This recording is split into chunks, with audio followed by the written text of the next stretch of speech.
샬롬, 반갑습니다. 오늘도 우리 하나님께 예배 드립니다. 기도하겠습니다. 주님 감사합니다. 주님께서 오늘도 주님의 이름에 합당한 영광을 홀로 받아 주시옵소서. 내가 생각하는 내가 재단한 하나님을 믿는 것이 아니라 성경에 기록된 또 성경에도 제한되지 아니하시는 하나님을 그대로 믿는 우리의 믿음이 되게 하여 주시옵소서.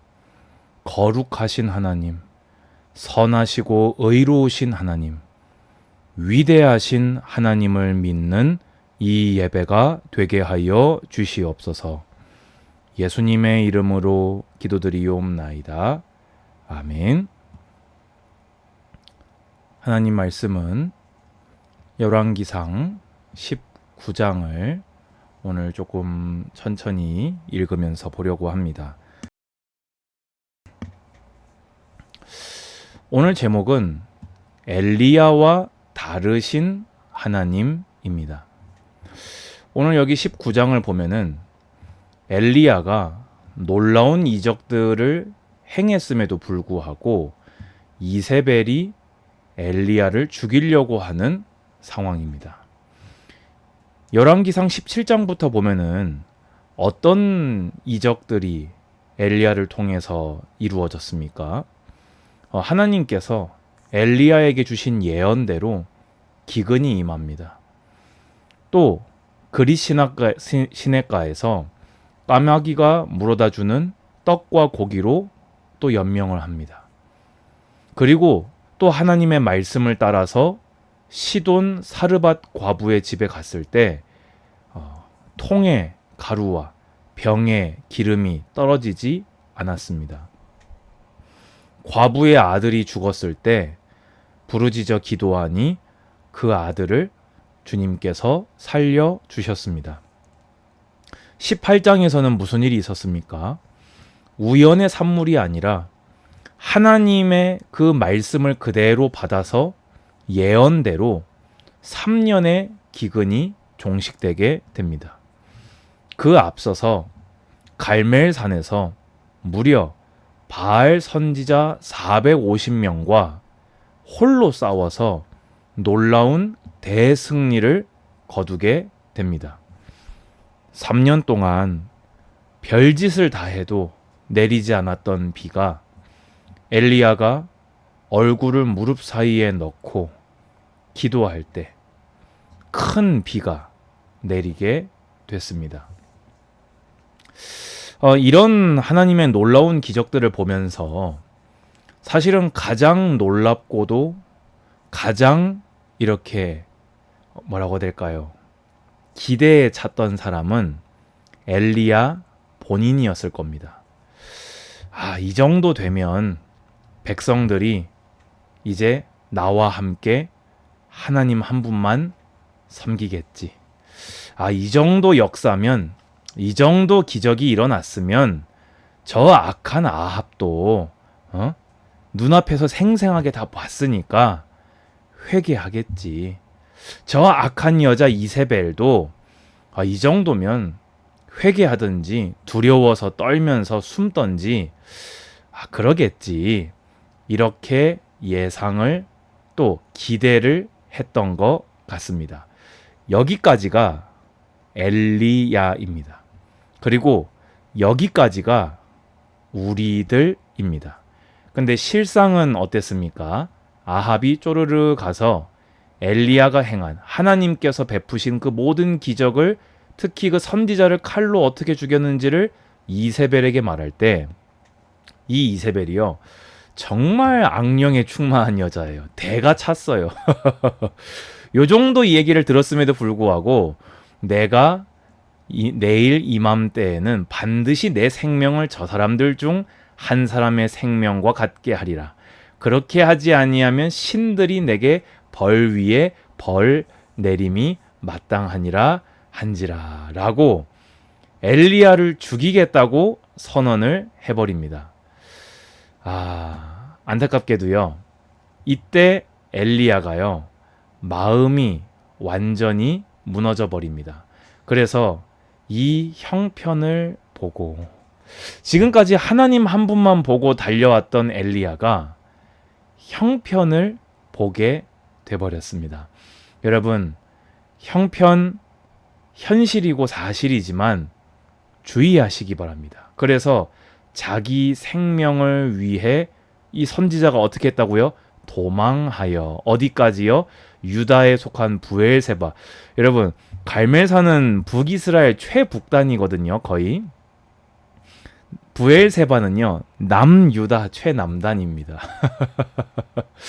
그러면요, 불과 하루 만에 저 끝에서 저 밑에까지 엄청 무서웠던 것 같아요. 아마 엘리야가 뭐 거의 패닉에 빠진 게 아닌가. 그래가지고는 그 브엘세바에서 이 사환을 그곳에 머물게 하고는 이제 너무나 유명한 나무지요. 자기는 광야로 들어가 하루길쯤 더 가서 이제 수십 킬로 걸어갔겠죠. 그리고는 한 로뎀나무 아래 앉아서 뭘 구했다고요? 자기가 죽기를 원하여 이르되 여호와여 넉넉하오니 지금 내 생명을 거두시옵소서. 나는 내 조상들보다 낫지 못하니이다 하고. 여러분, 이게 무슨 말입니까? 저 더 잘 못합니다. 이 이상 뭐 더 못합니다. 이 정도 했으면 돼야 되는데 이 정도 해도 안 되면 전 다 한 것 같습니다. 저는 못하겠습니다. 여러분, 이게요, 구약에서 존경받는 3대 인물을 꼽을 때 빠지지 않고 들어가는 엘리야의 입에서 나온 말이라는 걸 꼭 기억하시기 바랍니다. 여러분, 자신할 수 있는 인생은 하나님 앞에 한 인생도 없습니다. 여러분, 아멘 하시기 바랍니다. 근데 그때 하나님께서는요, 엘리야와 다른 생각을, 다른 역사를 보이십니다. 그때 어떻게 하십니까? 천사를 보내어서 그를 어루만지며 그에게 이르되 일어나 먹으라. 보니까 구운 떡과 물이 있거든요. 근데 먹었는데도 또 기력이 없어서 다시 누워버렸어요. 그러니까 여호와의 천사가 또다시 와서 어루만지며 이르되 일어나 먹으라. 내가 갈 길을 다 가지 못할까 하노라. 사실요, 하나님의 사람이 죽어버리겠다라고 저를 죽여달라고 하는 것은 해서는 안 되는 불경건한 소리 아닙니까? 심판하시고 징계하셔도 할 말이 없는 아주 불경한 말을 엘리야가 뱉은 것이거든요. 그런데도요, 하나님은 엘리야의 연약을 헤아려 주시고 위로하시고 격려하셨습니다. 왜냐? 엘리야를 사랑하신 것도 맞아요. 근데 그러면서 동시에 하나님의 이 또 다른 계획이 있다는 것을, 숨은 계획이 엘리야의 생각과는 다른, 차원이 다른 하나님의 또 다른 계획이 있음을 그 일에 엘리야를 사용하시겠다는 겁니다. 그래서 내가 갈 길을 다 가지 못할까 하노라. 네가 갈 길이 끝나지 않았다. 너는 족하다고 하느냐? 내가 족하지 못하다. 나 여호와가 볼 때 너는 갈 길이 남아있다. 그래서 어떻게 됩니까? 이에 일어나서 힘을 의지해서 40주 40야에 가서 호렙에 이르게 됩니다. 그때 하나님이 말씀하십니다. 여호와의 말씀이 엘리야에게 임하지요. 뭐라고 하십니까? 엘리야야, 내가 어찌하여 여기 있느냐? 야, 너 여기 왜 있냐? 너 여기 뭐 하냐? 무슨 말입니까? 네가 뭐 하는 사람이냐? 네가 누구의 사람이냐? 네 힘으로 한 일이었냐? 나를 믿고 내 뜻에 순종하여라. 이 말 아닙니까? 그런데요, 참 이게 형편이라는 게 이렇게 무서워요. 여러분 정말 주의하시기 바랍니다. 그가 대답하되 내가 만군의 하나님 여호와께 열심히 유별하오니 이는 이스라엘 자손이 주의 언약을 버리고 주의 제단을 헐며 칼로 주의 선지자들을 죽였음이오며 오직 나만 남았거늘 그들이 내 생명을 찾아 빼앗으려 하나이다. 제가 얼마나 열심히 했는지 아세요? 제가 얼마나 잘했는지 아세요? 제가 할 수 있는 거 전부 다 했는 거 주님 아시지 않습니까? 근데 안 돼요. 엘리야의 생각이, 엘리야의 수준이, 우리의 수준이 이렇습니다.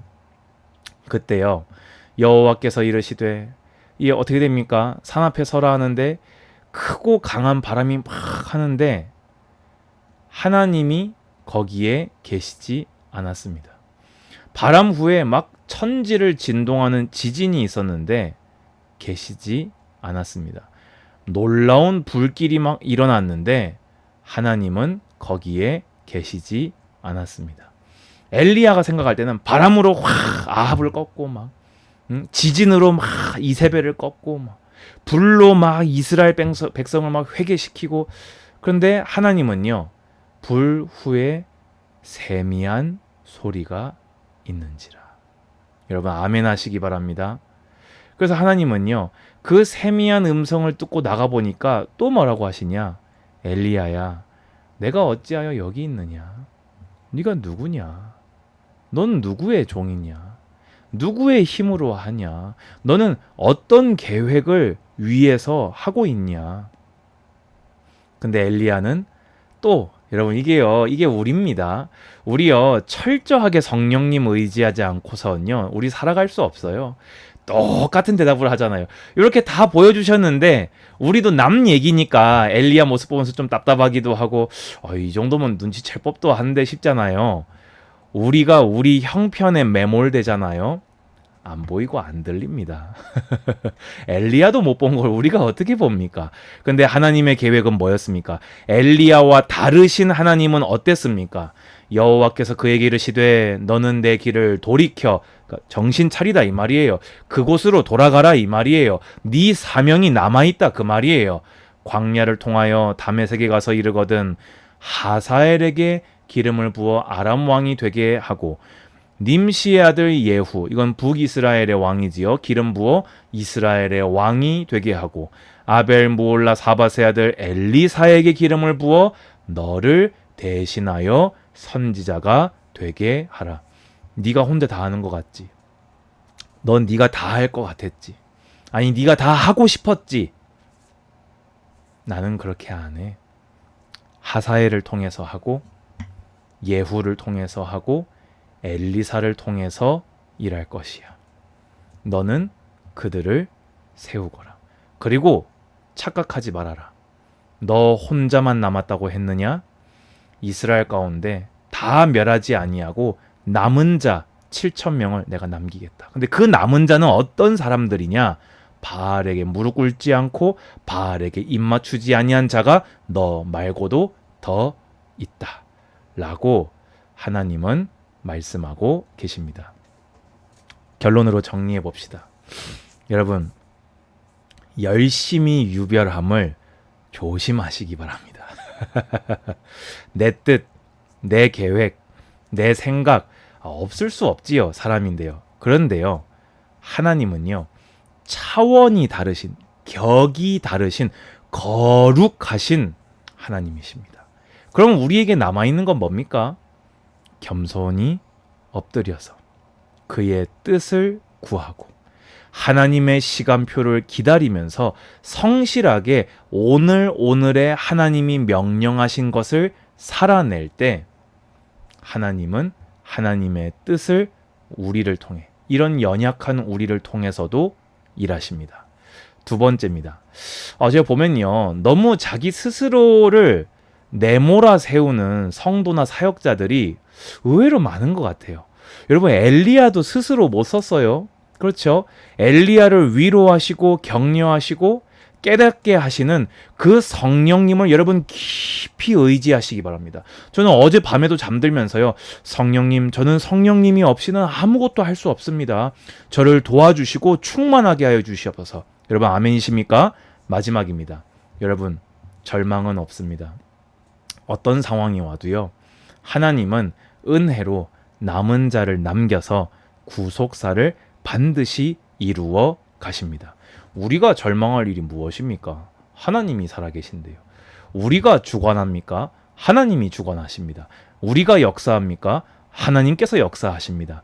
우리가 일어나야 됩니까? 일어나는 건 맞지요. 하지만 성령님께서 일으켜 주십니다. 오늘 새 힘 얻어 성실하게 그 길 다하시기를 주님의 이름으로 권면드립니다. 주 예수 그리스도의 은혜와 하나님의 사랑과 성령의 교통하심이 예배하는 모든 예배자들 머리 위에 이제로부터 영원까지 항상 함께 있을지어다. 아멘. 여러분 감사합니다. 샬롬.